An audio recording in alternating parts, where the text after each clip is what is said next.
지금 2차전지 종목들은 선수들의 장이라고 봐요. 달리는 말에 잘못 올라타게 되면 발목이 부러질 수도 있죠. 메모리 반도체의 바닥은요, 보통 찍고 가요. 뉴로모픽 반도체가 되면 AI 처리에 제일 좋은 거죠. 지금은 단어 간의 연결성, 맥락을 이해하기 시작했다는 거죠. 그게 트랜스포머 모델인 건데, 아이러니한 게 이 트랜스포머 모델을 개발한 게 구글이거든요. 그런데 이걸 가지고 오픈 AI가 만든 챗 GPT가 구글을 위협하고 있는 거죠.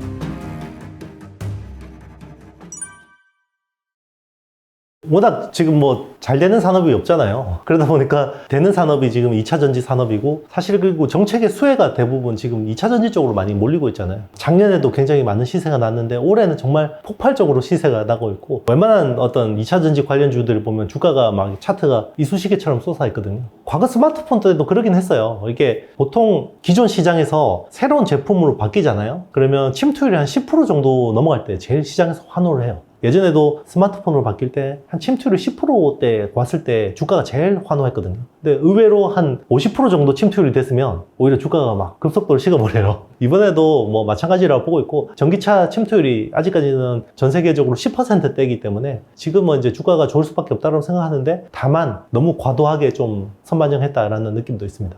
장기적으로 우상향할 거라는 거에 대해서는 정말 의심의 여지가 없어요. 다만 주가라는 거는 과하게 선반영하기도 하고 과하게 과소평가하기도 하거든요. 그런 것들을 잘 보고 투자하시는 게 좋을 것 같아요. 만약에 뭐 장기적으로 우상향한다고 하더라도 내가 지금 물린 가격에서 몇 년 동안 고생해야 될 수도 있는 거기 때문에 산업하고 투자의 시기는 또 다를 수도 있거든요.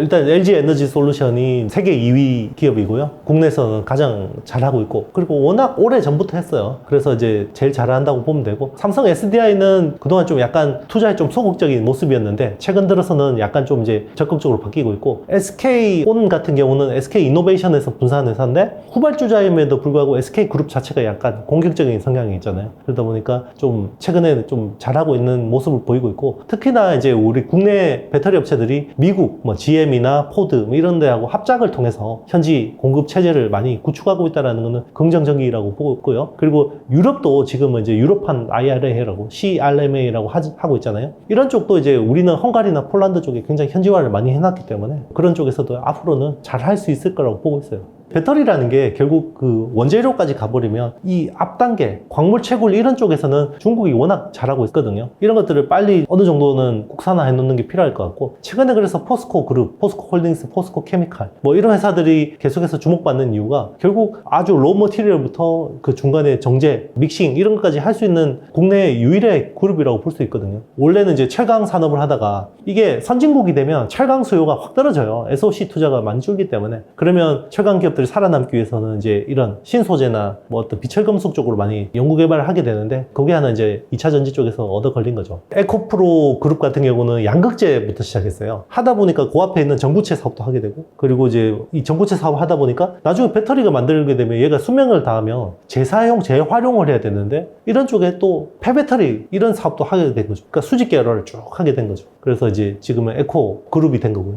그런 식으로 이제 계속해서 확장을 하는 거죠. 뭐 포스코 그룹 같은 경우도 이제 포스코 케미칼도 처음에는 이제 음극재 쪽만 하다가 이제 양극재 쪽도 하고, 지금 양극재가 훨씬 더 크죠. 그런 식으로 이제 그 전구체 사업도 하고, 이제 광물 채굴 사업까지 하고, 폐배터리도 하고, 계속해서 확장하는 거죠. 그게 밸류 체인에서 필요해지니까. 국내 기업들이 하는 거는 3원계 배터리라고 해서 성능이 좋은, 에너지 밀도가 좋은 배터리들을 하고 있고요. 중국 기업들은 이제 CATL이나 BYD, BRD라고 하는 회사들은 LFP, 리튬 인산철이라는 양극재를 써서, 이거는 가격은 좋은데, 가격은 싼데 성능이 떨어져요. 에너지 밀도가 떨어지기 때문에 좀 무겁고, 한국산 배터리는 하이엔드 이런 쪽에 이제 쓰는 배터리라고 보면 되고요. 중국은 이제 주로 이제 중저가 쪽에 좀 많이 포진이 돼 있죠. 결국 부가가치는 고급 배터리 쪽에서 이제 나올 수 있다고 보고 있는데, 다만 이제 LFP 배터리들은 에너지 밀도가 떨어지는 대신에 약간 물성 자체가 약간 안정적이에요. 3원계 배터리는 에너지 밀도가 높은 대신에 약간 물성이 불안정하죠. 불이 나거나 이런 가능성이, 물론 LFP 배터리가 불이 안 난다라는 건 아니지만 상대적으로 좀 더 안정적이거든요. 그러다 보니까 이런 LFP 배터리들은 구조를 바꿔서 에너지 밀도를 높이는 노력들을 하고 있는데, 단순히 뭐 배터리 성능이 최고 좋다고 해서 압도적으로 프리미엄 시장을 장악할 수 있다, 이렇게 보기에는 좀 무리가 있을 수도 있어요. 최근에 배터리 투자하신 분들은 계속 오르기만 한다고 생각할 수 있는데 이게 또 이제 오르고 내리고 등락폭이 있거든요. 지금 잘못돼서 이제 만약에 상투인지 아닌지는 아무도 알 수 없지만 상투에 잡게 된다 그러면 본인의 어떤 투자 인생에서 큰 상처를 받을 수도 있죠. 금융위기 직전에 조선 산업이 초화랑이었고 그때 100배씩 오른 종목도 있잖아요. 조선업이 그때도 계속해서 우상향할 거라고 봤는데 그때 이제 잘못 사셨던 분들은 한 10년 고생하셨거든요. 항상 시장이라는 거는 과하게 쏠릴 수가 있어요. 적정 가치보다 과하게 오르기도 하고 과소평가해서 내리기도 하는데 그런 것들은 좀 본인이 공부를 해서 그 기준을 잘 만드는 수밖에 없을 것 같아요. 2차 전지도 쌀 때가 있었거든요. 그럴 때는 아무도 안 사다가 지금 이제 막 주가 오르니까 환호하는 거고 지금 이제 2차 전지 종목들은 선수들의 장이라고 봐요. 들어가서 정말 손절 잘하고 나올 자신 있으면 달리는 말에 올라타는 것도 방법인데 달리는 말에 잘못 올라타게 되면 발목이 부러질 수도 있죠. 네, 그런 걸 감수한다 그러면 충분히 투자할 만하다고 생각하고 있고요. 지금 시장은 어느 정도 이제 기존에 싸게 샀던 사람들, 보유자들의 시장이 아닌가 그런 생각도 좀 합니다. 저는 개인 성향상 좀 쌀 때 사서 네, 요즘 같은 때 이럴 때 잘 팔고 나오면 되지 않나 이런 생각입니다. 일단 이제 미국이 발표를 했죠. 2030년까지 60% 넘게 전기차로 전환하겠다. 사실은 지금 전 세계에서 화석연료 제일 많이 떼는 나라가 미국이잖아요. 어떻게 보면 지금 지구 오염에 가장 큰 기여를 한 게 미국인데 미국이 이제 그렇게 전환하겠다라는 거고요. 그래서 지금 전기차 침투율이 전 세계 연간 신차 나오는 규모가 연간 한 8,600만 대 정도가 신차가 나와요. 매년. 그 중에서 지금 전기차 침투율은 한 10% 정도? 그러면 한 600만 대 정도가 신차 중에서 전기차인 거고 시장별로 보면 중국은 지금 이미 전기차가 30% 정도 침투율이 됐고 유럽은 한 20% 이제 미국이 이제 10%를 향해서 가고 있는 거고 이게 적어도 2030년까지 50% 정도는 전기차로 바뀔 것 같아요. 그러면 여기서 엄청나게 많은 배터리들이 필요해지는 거고 그리고 자동차 변화는 2단계예요. 일단은 동력 변화 먼저 일어나죠. 기존 내연기관차에서 배터리로 바뀌고 그 다음에 자동차가 컴퓨터로 바뀌는 그 다음이 자율주행차 요 두 단계인데 일단은 내연기관에서 전기차로 바뀌는 거는 우리나라 기업들이 되게 잘 따라간 것 같고 이 다음부터 이게 컴퓨터로 바뀌는데 얼마나 잘할 수 있을지가 좀 관건인 것 같아요. 일단 이제 자동차 시장에서 제일 주요한 시장 중에 하나가 미국이잖아요. 특히나 프리미엄 시장에서 굉장히 큰 시장인데 여기가 이제 IRA 법으로 인해서 중국산 전기차 배터리가 배제되는 그림으로 가고 있기 때문에 우리 입장에서는 굉장히 큰 호기를 맞은 것은 분명한 사실인 것 같아요. 또 한편으로는 또 미국이 여기서 또 자국 기업들, 기술이 부족한 자국 기업들한테 좀 또 밀어주려는 또 그런 모양새도 있기 때문에 이런 것들을 잘 슬기롭게 극복하는 것들이 되게 중요한 것 같고요. 뭔가 기술이 변할 때 있잖아요. 변곡점 있을 때 거기서 위너가 나타나고 루저들이 나타나는데 거기서 꼭 과거 피처폰에서 스마트폰으로 바뀔 때 적응에 성공한 회사들하고 적응에 실패한 회사들이 어떻게 됐는지 그런 것들을 잘 본다 그러면 이번에도 정말 중요한 시점인 거는 분명한 것 같습니다. 일단 전 세계에서 전기차, 자율주행차 쪽으로 가장 압도적인 회사는 테슬라. 예전에 보면 애플이 스마트폰은 굉장히 잘 나왔던 이유가 iOS라는 OS를 직접 했죠. 그리고 자체 설계 칩을 썼죠. A 바이오닉 칩이라는 거하고 M1이라는 그죠? M 시리즈도 직접 설계를 했고 그리고 하드웨어 시스템하고 다 직접 수직 계열을 하니까 이게 최적화 효율성이 나는 거고 지금 전기차, 자율주행차 쪽에서 이렇게 하는 회사가 테슬라가 독보적이죠. OS도 하고 자체 FSD 칩 설계도 하고 하드웨어 시스템도 직접 하고 심지어 테슬라는 제조도 직접 해요. 어떻게 보면 전기차 시대, 자율주행차 시대의 애플 같은 회사가 테슬라라고 보면 되고 이제 그 밑에는 기존의 완성차 업체들 과거 피처폰에서 스마트폰으로 변신하는 것처럼 삼성, LG 같은 업체들처럼 지금 적응을 하려고 하는 거고요. 그리고 이제 리비안이라든지 뭐 이런 회사들은 새로운 플레이어로서 또 자리매김하려고 하는 그런 모습입니다. 점점 더 기계 부품 장치들이 전장 부품 장치로 바뀌죠. 이제는 자동차가 가전이라고 할 정도로 바뀌죠. 그러면 앞으로 배터리로 동력 변화가 바뀌고 나면 전자장치들이 점점 더 많아질 거예요. 자율주행차가 되면 기존에는 자동차는 내가 탈 것의 개념이었잖아요. 이동의 개념인데 이제는 타서 운전대를 놓으면 뭐 하겠어요? 일을 하거나 즐기거나 휴식을 취하거나 그러려면 차 안에 디스플레이를 통해서 뭔가 콘텐츠를 소비하거나 메타버스 같은 데 접속할 수도 있는 거고 그런 것들을 AI가 다 서포트 해주겠죠. 그런 식으로 거기에 필요한 장치들이 많이 바뀔 거예요. 그런 데서 엄청난 또 산업들이 커질 수 있겠죠. 그 대표적인 게 반도체일 수도 있는 거고 또 디스플레이일 수도 있는 거고 여러 가지 전자장치들일 수도 있는 거죠. 지금은 동력 변화가 제일 큰 이슈잖아요. 과거 스마트폰 때도 그랬어요. 피처폰에서 스마트폰으로 바뀌었을 때 가장 먼저 주목받은 게 UI, UX. 기존에 버튼 누르다가 터치 스크린으로 바꾸니까 터치 스크린 관련 업체들이 제일 먼저 올랐었고요. 그 다음에 OS가 제일 중요하다. 구글 안드로이드 OS를 누가 제일 먼저 최신 버전으로 장착하냐. 이게 중요한 변수가 됐고, 나중에는 스마트폰의 두뇌 역할을 하는 AP가 처음에는 싱글 코어였다가 듀얼 코어로 바뀌었다가 쿼드 코어로 바뀌었다가 나중에 옥타 코어까지 갔잖아요. 이게 계속해서 어떻게 보면 시장이 원하는 기술의 흐름들이 자꾸 바뀌어요. 지금은 2차 전지 쪽인 거죠. 타이밍이. 지금은 반도체 의존도가 너무 높기 때문에 2차 전지가 좀 그렇게 주력 산업화 되는 거는 굉장히 긍정적인 부분이라고 생각하고요. 다만 이제 AI나 이런 것들을 통해서 반도체 시장도 앞으로 굉장히 급성장할 수 있는 여지들이 많기 때문에 당장 자동차만 놓고 봐도 기존은 내연기관차는 자동차 반도체가 300개 들어가는데 전기차가 되면 1000개가 필요하고 자율주행차가 되면 2000개가 필요하거든요. 이런 것들 수요를 생각하면 반도체가 올라오는 수요도 못지않다 이렇게 생각합니다. 그러면 이제 우리나라가 국민소득 4만 불, 5만 불이 가능하겠죠. 정말 TSMC 한 기업 때문에 대만이 결국 1인당 국민 GDP를 우리나라를 넘어섰잖아요. 그게 진짜 이제는 한 기업의 역할이 그만큼 중요해지고요. 이제는 뭐 이런 반도체라든지 뭐 2차 전지라든지 자동차라든지 이런 것들은 국가 대항전 성격이 되고 있는 것 같아요. 개별 기업이 경쟁한다기보다는. 삼성전자의 위상을 어디에 볼 거냐, 그냥 메모리 1등 업체로 만족할 거냐라고 본다 그러면 그거는 가능할 것 같아요. 그런데 이제 우리가 원하는 거는, 투자자들이 원하는 거는 더 높은 위상을 원하는 거잖아요. 그래서 뭐 주가로 보면 지금이 뭐 6만 전자 정도 되잖아요. 메모리 반도체 반등만으로 7만 전자, 8만 전자까지는 가능하다고 봐요. 메모리 업황의 반등만으로. 그러면 예전 전고점인 9만 전자, 10만 전자는 어떻게 터치를 할 수 있냐? 결국 시스템 반도체에서 뭔가를 해줘야 돼요. 지금은 메모리 반도체 1등, 스마트폰 1등 가지고는 높은 밸류를 못 준다는 거죠. 결국은 TSMC를 위협할 만큼의 시스템 반도체, 파운드리 기술이 있다 그러면 삼성전자는 완전히 글로벌 투자자들 입장에서는 환골탈태한 거죠. 그게 필요하다는 거예요. 메모리 반도체의 바닥은요, 보통 쌍바닥을 찍고 가요. 한 번에 코로나19 때처럼 바닥 탁 찍고 V자로 올라가면 제일 좋죠. 그런데 W자를 보통 그리고 가는데요. 여기 W자 앞바닥은 공급단에서 이슈가 나와요. 공급업체들이 투자를 축소하거나 감산을 하거나, 그게 작년 가을부터 최근까지 이 앞바닥을 만드는 구간이었고, 자, 이제 뒷바닥을 만드는 구간이잖아요. 뒷바닥은 어디서 나오냐면 수요에서 나와요. 그럼 그 수요는 어디서 나오냐? 재고가 소진이 돼야 새로운 주문이 나오고 수요가 생기는 거죠. 그래서 이제는 재고 감소와 주문 증가, 요거를 기다리고 있는 거예요, 주식시장은. 그래서 빠르면 이번 2분기, 늦어도 하반기에는 요 뒷바닥이 나올 거다라고 보는 거죠. 주가는 선반영 해버려요. 그래서 지금 주가가 선반영 돼 있는 거예요. 그래서 지금은 6개월, 9개월 선행해서 땡기기 때문에 이미 이제 선반영 돼 있는 건데, 아직까지 뒷바닥에 대한 확신이 없는 투자자들이 많기 때문에 이제 아직까지는 제대로 된 뒷바닥이 안 만들어지고 있는 거죠.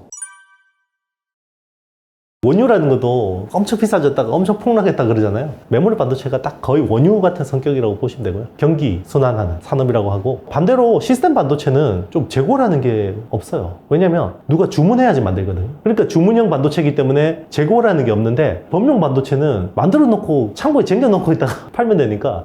그런데 중요한 포인트 하나 말씀드리면요, 향후에 AI라는 영역이 되게 중요해지잖아요. 지금은 프로세서가 주문형 반도체로 바뀌고 있잖아요. 앞으로는 메모리 반도체 도 주문형으로 갈 가능성이 높아요. 물론 전체 메모리가 주문형으로 가는 건 아니지만, 아주 하이엔드 시장에서는 이런 주문형 메모리 쪽 시장이 커질 수 있는 가능성이 있는데, 대표적인 게 지금 엔비디아의 A100하고 H100이라는 GPU, 제너럴 퍼포즈 GPU라는 칩이 이 AI 서버 연산에 제일 중요한 칩이거든요. 거기 보면 이 프로세서가 있는데, SK 하이닉스가 공급하는 하이밴드위스 메모리라는 고성능 D램 덩어리가 있어요. 그게 거의 맞춤형으로 같이 들어가거든요. 페어링해서 같이 들어가기 때문에 앞으로 이런 수요들이 꽤 커질 수 있다고 생각해요. 근데 이 HBM이라는 메모리는 가격이 너무 비싸서 그동안은 쓸 수가 없었죠. 그런데 H100이라는 칩 하나가 4만 달러가 넘으니까 우리나라 돈으로 5천만 원이 넘어요. 그러니까 이 비싼 고성능 메모리도 쓸 수 있는 거죠. 그러니까 이런 시장이 앞으로 커질 거다라는 거죠. 반도체 쪽에서 만약 본다 그러면 전공정 쪽에서 주목해야 되는 거는 EUV라는 노광 쪽이에요. 반도체 만약에 투자가 20조가 들어간다, 만약에 설비 투자가 뭐 여기서 한 10조가 들어간다 그러면 이 중에 40%가 노광 설비예요. EUV라는. 그게 네덜란드 ASML이 독점하는 건데, 여기에 소재 부품 장비를 하는 회사들이 있어요. 대표적으로 EUV UV용 PR하는 동진 세미캠이라든지 아니면 여기 펠리클을 하는 SNS 텍, FST, 리페어 장비를 하는 파크 시스템즈 뭐 이런 회사들이 있고, 그리고 전공정 쪽은 여기가 제일 활발할 것 같아요. 시장에서도 좋아하고, 그리고 후공정이 과거보다 굉장히 중요해지고 있어요. 이제 후공정 중에서 어드밴스드 패키징이라는 기술이 중요해지고 있는데, 아까 AI 반도체 이야기하면서 프로세스 인 메모리가 되면서 칩, 이종 칩끼리 같이 패키징하는 기술이 중요한데 이게 굉장히 어렵거든요. 여기에 또 필요한 기술들이 중요해지는데, 여기에 관련된 이제 가공 설비를 하는 한미 반도체나 이오테크닉스, 그리고 이게 제대로 만들어졌는지 검사하는 3D 검사 장비, 뭐 인텍 플러스 뭐 이런 회사들이 좀 주목을 받을 만합니다.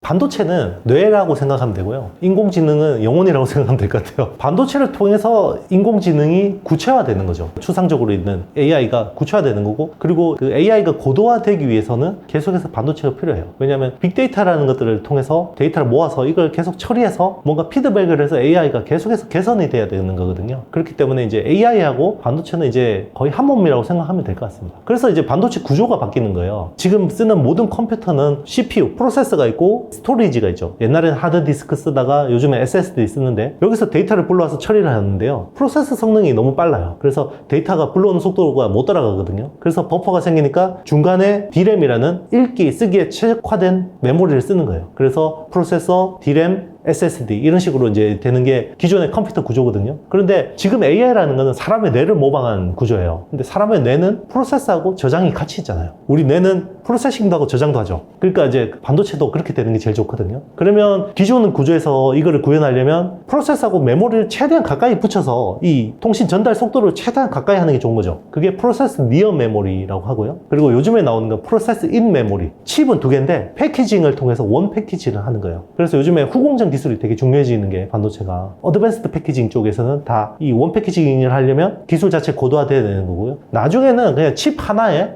프로세스하고 메모리가 같이 올라가는, 그건 컴퓨팅 인 메모리가 되는 거죠. 이제 그게 우리가 지향하는 뉴로모픽 반도체라는 거. 그럼 뉴로모픽 반도체가 되면 AI 처리에 제일 좋은 거죠. 근데 아직까지 거기까지 기술이 못 가고 있고, 지금은 프로세스 인 메모리까지 오고 있는 거죠. 일단 지난 10년간의 가장 큰 변화는 모바일 혁명이었잖아요. 이제 모든 디바이스가 스마트폰 하나로 바뀌었잖아요. 그걸로 인해서 우리 라이프 스타일이 바뀌었어요. 그죠? 지금은 스마트폰이 없으면 안 되는 시대인데, 앞으로 이런 디바이스가 뭐가 나올 거냐가 되게 중요한 것 같아요. 앞으로 나올 디바이스 중에 차라는 디바이스다라는 생각이 들고요. 자동차라는 기계장치가 이제는 컴퓨터화 되는 게 이제 어떻게 보면 향후 10년간의 중요한 어떤 변곡점일 것 같고, 그리고 중요한 게, 우리는 예전에 어떤 전자기기들이 다 전부가 통신이 연결되어 있지는 않았었잖아요. 근데 지금은 웬만한 게 다 통신 기능이 들어가 있잖아요. 앞으로 나오는 모든 디바이스에는 통신처럼 AI가 기본 인프라가 될 거라고 생각해요. 가전이든 자동차든 뭐 하늘에 떠 있는 UAM이든 AI가 기본이 될 거라고 보고 있고, 이제 입력 방식이 기존에는 우리 터치 스크린으로 UI, UX가 되잖아요. 이제 멀티 터치를 하고 막 이런 식으로 하는데, 이제는 우리 사람의 말, 가장 뭐 심플한 게 영화 아이언맨의 자비스죠. 초맞춤화된 AI 개인 비서가 모두가 누릴 수 있는 시대가 오지 않을까 생각합니다. 거기서 어떤 제일 중요한 게 뭐냐면 결국 반도체죠. 이걸 구현하기 위해서는 결국 AI가 고도화되려면 보이지 않는 서버, 클라우드 단에서 굉장히 칩 성능들이 고도화돼야 되고, AI는 소환되는 거거든요. 클라우드에서 부르는 거예요. 내가 시리아 부르면 몇 초에 그게 있잖아요. 그게 클라우드에서 날라오는데 시간이 필요한 거거든요. 우리 스마트폰에 항상 있는 게 아니라. 그래서 그런 것들이 점점 더 지연이 적어지려면 우리 디바이스에 있는 칩 자체가 AI를 담을 수 있는 그런 NPU라고 하는 그 공간이 계속해서 고도화돼야 돼요. 그래서 우리 디바이스에 있는 칩도 고도화돼야 되고, 서버에 있는 칩도 고도화돼야 AI가 더 수월하게 잘 돌아갈 수 있다, 이렇게 생각합니다. 인공지능이 성장할 거는 분명해요. 우리가 뭐 지금 친환경 ESG로 인해서 탄소 중립을 위해서 전기차 신재생 에너지로 가는 것처럼 예정된 미래라고 보는데, 다만 기존의 이 AI 기술이 계속해서 메인스트림으로 갈지는 몰라요. 예전에 보면 인터넷 시대에서도 보면 그때 시장을 장악할 거라고 생각했던 야후나 뭐 이런 회사들이 생각지도 않는 구글 같은 업체한테 밀리고, 국내 검색 포털 중에서 탑5 안에도 못 들었던 네이버가 결국 장악을 했잖아요. 그러니까 그 방향은 맞는데 지금 이 해당하는 기업이 위너가 될지는 모르는 거죠. 예를 들면 AI라는 기술이 계속해서 발전해 오고 있었는데 갑자기 작년 말부터 챗 GPT라는 게 갑자기 떠오르면서 지금은 모든 AI 기반 기술 자체가 제너러티브 AI, 생성형 AI 쪽으로 다 가고 있거든요. 그러면 기존에 다른 방향으로 하던 회사들은 다 큰일 난 거예요. 그러니까 최근에 삼성이 갤럭시에 기존에 구글 대신해서 마이크로소프트 빙을 채택할 수 있다 이라고 이야기가 나오는 게 이런 큰 변화를 이야기하는 어떤 트리거가 되는 거죠. 지금 현재로 놓고 보면 GPT 기반이 제일 유력한 것 같아요. 그러니까 GPT라는 게 뭐냐면 제너러티브, 프리트레인드, 트랜스포머라는 그 약자를 따서 GPT인데 뭐가 다르냐면 그때 그 알파고 사태 때 기억나시나요? 그때 이세돌 구단이 알파고하고 바둑 두면서 결국 알파고가 이기면서 그때 뉴스들이 많이 나왔잖아요. 그때 뉴스들 보면 AI가 세상에 오더라도 우리가 살아남을 수 있는 직업이 뭐냐 그러면서 이야기했던 게 대표적으로 창조적인 일을 하는 일들은 괜찮을 거다라고 그런 식으로 많이 했거든요. 근데 지금 제너러티브 AI라는 거는 얘가 내가 시를 써줘 그러면 시를 써주고 글을 써줘 그러면 글을 써주고 그림을 그려줘 그러면 그림을 그려주는데 이게 창조의 영역인가? 모방의 영역인가? 지금은 창조의 영역까지 AI가 와버린 거예요. 이게 틀을 깨버린 거죠. 그게 제너러티브 AI라는 쇼크였고 얘가 약점도 있어요. 사전에 학습된 거 알아요. 그러니까 챗GPT한테 2021년 9월 이전에 내용을 물어보면 굉장히 잘 대답해 주는데 그 이후에 뭐 러시아 우크라이나 전쟁이나 이런 거에 대해서 질문하면 얘가 대답을 못 하거든요. 그러니까 프리트레인드라는 약점이 있고 예전에는 AI하고 사람이 대화를 하면 뭔가 얘가 기계 같은 느낌이 들었는데 지금은 굉장히 사람 같은 느낌이 드는 게 그 예전에는 단어를 순차적으로 분석을 했어요. 이렇게 쭉 순차적으로 분석을 했는데 지금은 단어 간의 연결성, 맥락을 이해하기 시작했다는 거죠. 그게 트랜스포머 모델인 건데 아이러니한 게 이 트랜스포머 모델을 개발한 게 구글이거든요. 그런데 이걸 가지고 오픈 AI가 만든 챗 GPT가 구글을 위협하고 있는 거죠. 이게 좀 아이러니한 거죠. 앞으로 어떤 변하는 사이클이 또 엄청나거든요. 우리 스마트폰 사이클에서 얼마나 많은 기회들이 있었고 거기서 얼마나 많은 슈퍼개미들이 나오는지 봤잖아요. 똑같아요. 이 자동차 변화, AI 변화에서 또 엄청나게 많은 부자들이 나타날 거예요. 미래라는 게 우리는 지나고 나면 굉장히 이게 압축적으로 기억이 되기 때문에 확 엄청나게 변화했다고 생각하지만 하루하루의 변화는 그렇게 변화의 폭이 크지 않을 수도 있어요. 그렇기 때문에 장기 우상향하는 트렌드는 거기서 계속해서 본인이 공부를 하고 그 기업들이 그 투자 아이디어대로 실행하고 있는지 확인하는 노력들이 필요해요. 그런데 그런 것들을 잘 안 하고 그냥 한번 그냥 기업은 수박 달기 식으로 공부하고 그냥 투자해놓고 여기는 가는 산업이야 트렌드야 이런 식으로 하시는 분들이 많거든요. 그런 식으로 투자를 하면 본인의 소중한 자산을 지킬 수가 없습니다. 결국 대다수들이 전망하는 쪽은 가지 않거든요. 항상 대중들하고 쏠려서 따라다니시면 먹을 게 없어요. 그렇다고 해서 뭐 항상 삐딱하게 보라는 게 아니라요. 같은 거를 보더라도 남들하고 조금 다르게 다른 시각으로 보는 것들이 필요하고 그런 것들은 훈련을 통해서 만들어야 된다고 생각하거든요. 저도 그래요. 그래서 매번 이제 생각에 물구나무를 서려고 합니다. 남들하고 똑같은 시각, 똑같은 패턴, 똑같은 매매로는 돈을 벌 수 없다. 이게 중요할 것 같고요. 지금 뭐 이 영상을 보고 계시는 분들 중에 상당수는 그러지 않으실 거라고 생각해요. 많은 노력들을 하고 계시기 때문에 이런 좋은 콘텐츠들을 보고 있을 거라고 생각하고요. 본인이 생각하고 믿고 확신이 생기는 산업 중심으로 기업 중심으로 투자를 해 나가신다 그러면 올해는 좀 기회를 볼 수 있지 않을까라는 생각이 듭니다. 1930년 대공환 경험한 적 있으세요? 아무도 없으시죠? 그렇다면 여러분 인생에 2020년 팬데믹 경제 위기 그런 경제 위기는 생애 처음 경험하신 것이다. 삼성전자가 10만 전자 찍을 뻔했다가 9만 전자로 떨어집니다. 뭐라고 해요? 싸다? 담아라. 또 5만 전자 떨어집니다. 바겐세일이다. 담아라. 여러분 주식을 떨어질 때마다 사는 겁니까? 여전히 주식 담으라고 했던 사람들 결과적으로 뭡니까? 안타깝게도 장님이었던